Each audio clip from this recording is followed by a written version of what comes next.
Welcome. Tonight we're going to do a little bit of a different approach to a tutorial, and that is part one of doing genealogy. Um, you may be familiar with genealogy. It's your family tree, and you've probably seen displays like this. Um, Other types of displays can be done in fan form, similar to this, and this is another one you might see if you were looking at history, and basically this would show two parents and their offspring, and then their spouses, and then onward. One of the most famous genealogies, obviously, is the Bible. You've got a lot of so and so begot so and so. And then you get some very elaborate family trees like this. Okay, so what I want to do is give you kind of a start on how to get going with it. Okay, the first thing to do is pick yourself up some forms. These types of forms can be downloaded pretty much from all over the internet if you just do a search for genealogy forms or ancestry forms or Pedigree Chart or something like that. This one I downloaded from ancestry.com. And basically it has a place for you to put yourself and your spouse if you have one, and then usually it's the father on the top, mother on the bottom, and then his father on the top and mother on the bottom, her father on the top and mother on the bottom. And it's just kind of a standard. You don't have to follow that if you so are not so inclined, but it's good to keep something kind of a standard so that you may get something where you have somebody named Lou married to somebody named Carol, and you don't know which one is the male and which one is the female. So if you have a standard, that helps.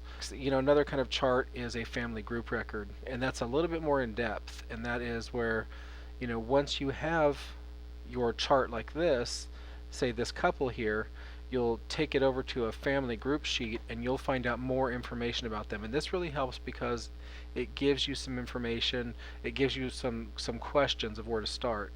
Now I say questions because the most important thing you can do in starting your genealogy is to question everybody that knows the information. Parents, grandparents, great-grandparents, great-great-grandparents, if you have anything like that, aunts, uncles, cousins. You'd be surprised at somebody that may know something, or there could be a family Bible somewhere that somebody knows about. Um, and write things down that you don't think you're going to need. For example, if somebody says, oh yeah, well she was married to this guy, but they broke up. Write that down because you never know when those kinds of pieces of information are going to come in useful. Where somebody lived at a certain time, who their husband's family was, whatever that might be. You're going to write down as much information as you can find, and what I recommend is going then to a genealogy program. Now, there are some that you can get. For example, you can download this personal ancestral file that's called PAF, P-A-F. Okay, so here's Familysearch.org.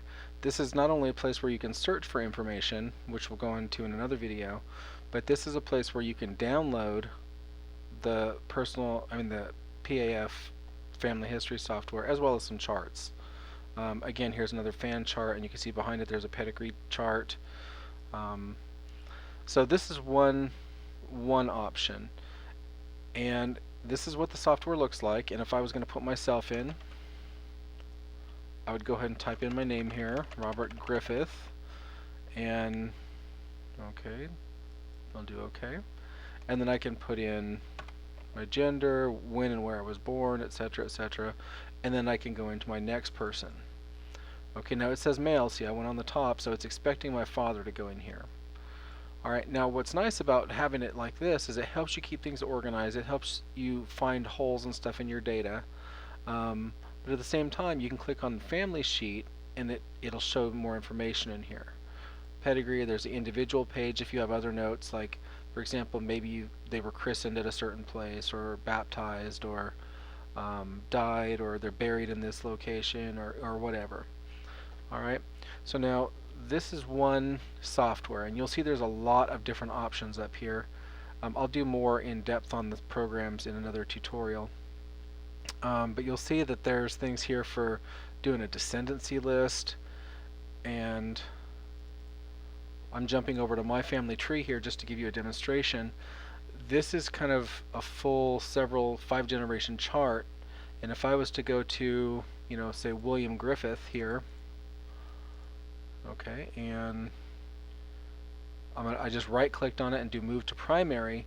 If I do a descendancy list, it'll show me all the people that descended from him.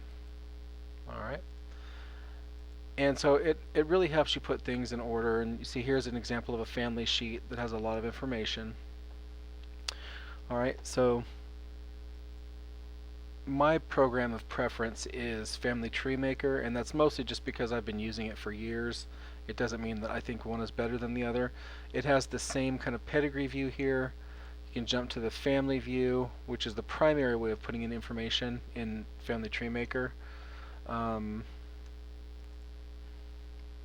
Okay, so here's another example of my pedigree chart in a different program, and I'm kind of zoomed out here so I can show you more generations, but you'll get an idea of how much is in here. Now what's nice about this program is that I can actually go and create a family book, or add, publish a book. I can go to the internet, create a family homepage. If I'm looking for something like, let's say I want to find something on John Marr, I can click the little globe next to his name and it will go out and do a search on their website. Now, Family Tree Maker is not a free program. It's a program you have to buy, and if you want the online service, that will cost extra. There's things like that, but again, it's my preference. So what I'll do is I'll look here and I'll see that, oh, there's a W. John Marr and a John W. Marr, so it could be either. And I know I've thrown a lot of information at you really quickly, but like I said, this is just a basic introduction. This page here, it's cindyslist.com. You'll see that it's cyndislist.com. It is kind of the site for genealogy sites. You can go in here and look for specific things, specific locations. You may be looking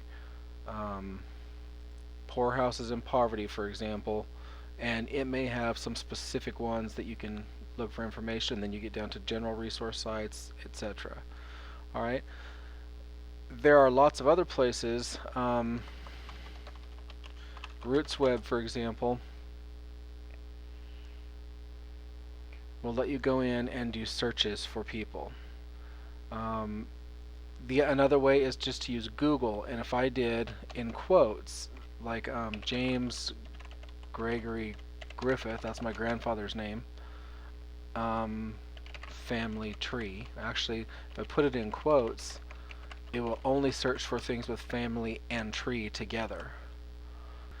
Take out the Gregory and I'll probably get 1,520. But basically, like I said, to get started, start off with forms and a notebook and start writing things down. If you have a tape recorder, definitely tape record some family, especially elderly family members. For example, I just put in oral history thing. I'm looking for interview questions for relatives, and it has questions like, what's your full name, why did your parents select this name for you, did you have a nickname, etc., did you have family chores, and those kinds of things are going to make your family tree so much richer. So I would definitely get started on this and ask them questions about, did you ever keep a diary, do you have any love letters, or do you have any old correspondence from your parents, or what kinds of music and songs did you like, and those kinds of things, and really just start gathering. Get some good acid-free boxes and start gathering letters, gathering family pictures, and write the names on the back of those family pictures. A lot of times, once an elderly family member is gone, those pictures that they've been keeping in that box for the last 75 or 80 years are useless because nobody knows who they are or where the picture is. So I would definitely go and do a little family research. Bring along cameras, bring along tape recorders, and just get started. Okay, and then the next parts of this, I will try to do some specific, using a certain program, using a certain website, and hopefully will help you get going on this. Good luck, and thank you for listening.